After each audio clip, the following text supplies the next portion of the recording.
फिर दिन हुआ पुरानी रात का, करे सो शुक्र हम खुदा की जात का, खुदा की जात का, नया फिर दिन हुआ। आज की आयत।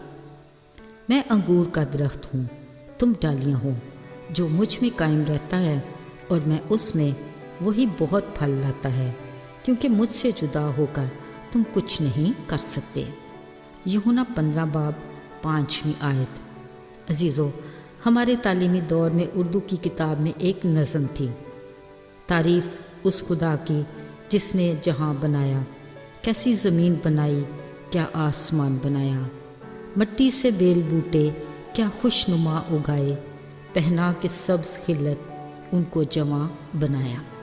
वाकई बात सोचने की है कि मिट्टी से एक छोटे से बीज को बोने से कैसे खूबसूरत फूल, बेल बूटे और बड़े तनावर दरख्त उगते हैं। ये तो बस उस अजीम खुदा की कुदरत और शान के अक्कास हैं। देखा जाए तो बागबानी है बड़ा दिलचस्प मशगला, जिससे हम कई हैरत अंगेज़ मुशाहिदों से आगाह होते हैं। देखें ना, एक छोटा सा बेजान बीज बोया जाता है, उसी में से चंद दिनों बाद एक छोटा सा पौधा फूटता है, फिर इस पर खूबसूरत फूल खिलता है जिसको देखकर दिल खुश होता है। छोटा बच्चा चेरी अक्सर सुबह उठकर अपने बाप के साथ गमलों में लगे पौधों को पानी दिया करता था। जब भी किसी गमले में कोई फूल खिला देखता, तोड़कर अपनी मामा को देता। मामा को उस पर प्यार तो आता, मगर उसे समझाया, बेटा अब अपने गमले में लगे फूल को तोड़ना नहीं, देखना कुछ दिनों तक इन फूलों पर खूबसूरत तितलियां आएंगी तो आपको अच्छा लगेगा और आप खुश होगे।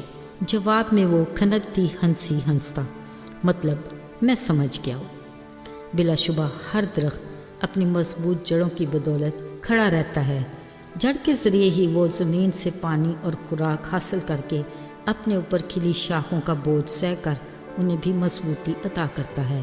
फिर इन शाखों में फूल और फल लगते हैं जो असल में इस दरख्त का हासिल हैं। पर अगर किसी वजह से कोई शाख अपने दरख्त से कट जाए तो वह बेकार हो जाती है। फिर होगा ये कि चंद दिनों तक वो सूख जाएगी और आग में झोंक दी जाएगी।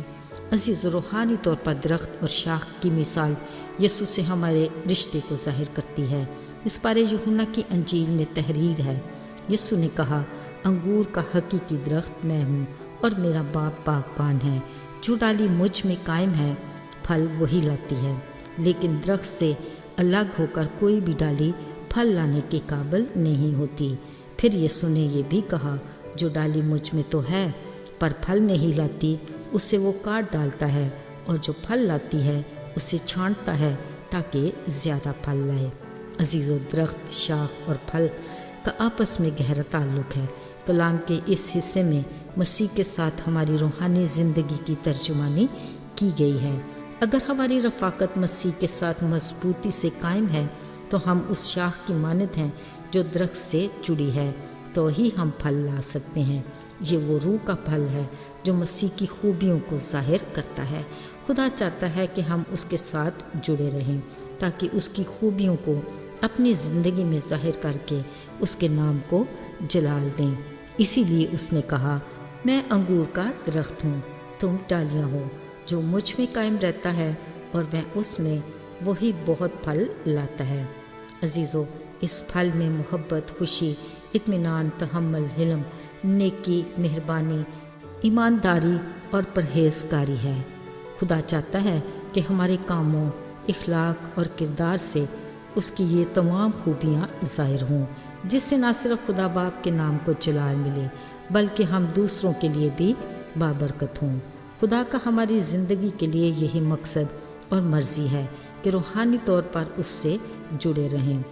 अजीज़ों, बाज़-औक़ात यूँ लगता है कि हम उसके साथ रफ़ाकत में तो हैं, मगर हमारी ज़िंदगी में उसकी कोई खूबी दिखाई नहीं देती। तो फिर वो हम पर ऐसे हालात आने देता है और ऐसी आजमाइशों में डालता और फिर निकलने की राह भी बनाता है ताकि हम उसकी तरफ रजू करें और दोबारा नए सिरे से उसमें बहाल हों। यानी वो हमारी काट छांट करता है ताकि हम ज़्यादा फल लाने के लायक हों। इसलिए ज़रूरी है कि हम दिन रात उसकी रफ़ाकत में रहें, तभी हम अपनी रूहानी ज़िंदगी में कायम रहकर उसकी मर्ज़ी के मुताबिक फल ला सकते हैं। अज़ीज़ों, हर बाग़बान के दरख्त लगाने का मकसद ये होता है कि वो इससे फल हासिल करे, और अगर फल नहीं तो दरख्त बेकार है। बिल्कुल इसी तरह खुदा का हमारी ज़िंदगी के लिए भी मकसद यही है कि हम बहुत सा फल लाकर उसके नाम को जलाल दें। आइए दुआ करें। बहरो बार के खालिक व मालिक कादर मुतलक खुदा, हम तेरे शुक्रगुजार हैं कि हमारी कमज़ोरियों में तो हमारा ज़ोर है। तौफीक अता कर के हम तेरे रफ़ाकत में कायम रहें, ताकि तेरी मर्ज़ी के मुताबिक बहुत सा फल लाकर तेरे नाम को जलाल देने और बहुत सौ के लिए बरकत का बायस बने। यीशु के मुबारक नाम में आमीन।